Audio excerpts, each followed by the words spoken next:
আসসালামু আলাইকুম। সকলকে সহজ পাঠশালার পক্ষ থেকে আন্তরিক শুভেচ্ছা এবং অভিনন্দন। আমি মিরাজ আহমেদ, রসায়ন বিষয়ে অধ্যয়নরত, এবং আজকে তোমাদের জন্য একটি মজার ক্লাস নিয়ে এখানে এসেছি। আজকে আমরা যে বিষয়টি পড়ব সেই বিষয়টি হচ্ছে বৃত্তাকার একটি চাকা নির্দিষ্ট একটি দূরত্ব অতিক্রম করতে কতবার ঘুরবে। চলো আমরা আর কথা না বাড়াই এবং আজকের ক্লাসটা শুরু করি। এবং অবশ্যই ক্লাস শেষে যদি কোনো কিছু তোমরা বুঝতে না পারো কমেন্টে জানাও। তো চলো আমরা ক্লাসের দিকে মনোযোগ দিই। আচ্ছা, বৃত্তাকার চাকা। চাকা কি? বৃত্তাকার। আচ্ছা, তাহলে চাকাটা বৃত্তাকার।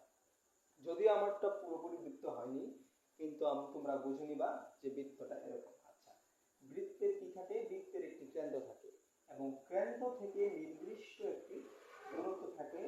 হ্যাঁ, এই যে দূরত্ব, এটাকে বলা হয় ব্যাসার্ধ। এটাকে কি বলা হয়? এটাকে বলা হয় ব্যাসার্ধ। তাহলে নির্দিষ্ট একটি দূরত্ব পর্যন্ত ব্যাসার্ধ থাকে, তাহলে অবশ্যই বৃত্তাকার একটি চাকার ব্যাসার্ধ দেওয়া থাকবে। আচ্ছা, তাহলে ধরো একটা বৃত্তাকার চাকা দেওয়া আছে এবং এই চাকার ব্যাসার্ধ দেওয়া আছে 1 মিটার। কত মিটার? ধরো যে 1 মিটার ব্যাসার্ধ দেওয়া আছে। তোমাকে বললো যে বৃত্তাকার একটি চাকা এবং এর ব্যাসার্ধ 1 মিটার দেওয়া আছে, তাহলে এই বৃত্তাকার চাকাটি 1000 মিটার পথ অতিক্রম করার জন্য কতবার ঘুরবে?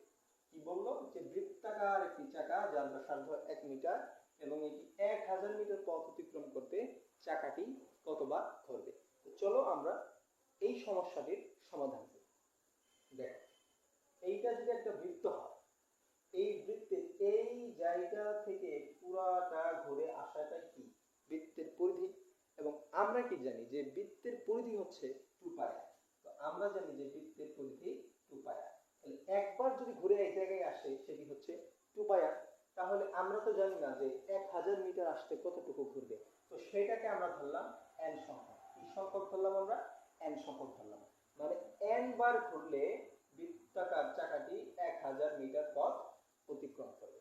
আচ্ছা, এই জিনিসটাই আমরা যদি এইভাবে দেখি যে n ইন্টু 2πr সমান সমান 1000 মিটার। আচ্ছা, তো আমি এই জায়গায় মিটার না দিলাম, 1000 রাখলাম। দেখো, এই জায়গা থেকে আমাদের প্রশ্ন কি? আমাদের প্রশ্ন হচ্ছে যে n সংখ্যক বার যদি ঘুরে, তাহলে n সংখ্যক বারের একটি মান লাগবে। তো n সংখ্যক বারের মানটা আমরা বের করব। কিভাবে বের করব? এই nটা এই জায়গায় থাকবে, এই 1000 টা উপরে চলে যাবে এবং এই যে বৃত্তের পরিধি 2πr এটি নিচে ভাগ অবস্থায় থাকবে। তারপর আমরা যদি এইভাবে বসাই, উপরের 1000 এর 1000, 2 এর 2, পাই এর মান আমরা জানি 3.1416 এবং r এর মান দেখো তো, এই জায়গায় r এর মানটা কত দিয়েছিলাম? আমি 1 মিটার দিয়েছিলাম। তো আমরা এই জায়গায় r এর মান 1 মিটার বসাবো।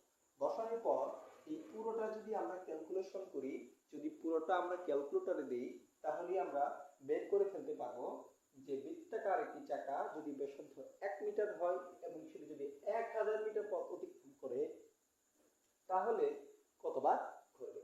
তো আশা করি তোমরা এই বিষয়টি পুরোটাই বুঝতে পেরেছো। এখন আমি তোমাদের এই পুরোটা বিষয় আরেকবার দেখাচ্ছি, তোমরা আরেকবার দেখো। বৃত্তাকার একটি চাকা, এই চাকার ব্যাসার্ধ 1 মিটার এবং প্রশ্ন বলেছে যে বৃত্তাকার একটি চাকা যার ব্যাসার্ধ 1 মিটার সেটি 1000 মিটার পথ অতিক্রম করতে কতবার ঘুরবে। আচ্ছা, তো এই প্রশ্ন কিভাবে উত্তর করব? প্রথমেই বৃত্তের পরিধি 2πr, একবার ঘুরে আসে কি 2πr, তাহলে আমরা ধরি যে n সংখ্যক বার ঘুরবে, তাহলে n * 2πr সমান 1000 মিটার পথ অতিক্রম করবে। এই জায়গা থেকে আমরা এই n এর মানটা বের করেছি। কিভাবে বের করেছি? এই n সমান সমান এই 1000 টা উপরে চলে গেছে এবং এই 2πr টা নিচে এসেছে এবং এরপর আমরা এই মানগুলো বসিয়ে দিয়েছি এবং এই মানগুলো বসিয়ে দেওয়ার সঙ্গে সঙ্গে ক্যালকুলেটরে আমাদের একটি নির্দিষ্ট মান দিবে এবং সেই মানটি হচ্ছে এই কতবার হবে। তো এই জায়গায় যদি বলে যে বৃত্তের ব্যাসার্ধ 1 মিটার না, অন্য কিছু দেয় এবং অতিক্রান্ত দূরত্ব যদি অন্য কিছু দেয়, তাহলে অন্য কিছু দেবে। আমরা শুধু সেই জায়গায় মানগুলো বসাবো এবং আমরা মানগুলো বসানোর পরই বৃত্তাকার চাকাটি কতবার ঘুরবে আমরা সেটি পেয়ে যাব। তো আজকের ক্লাসটি এই পর্যন্তই ছিল।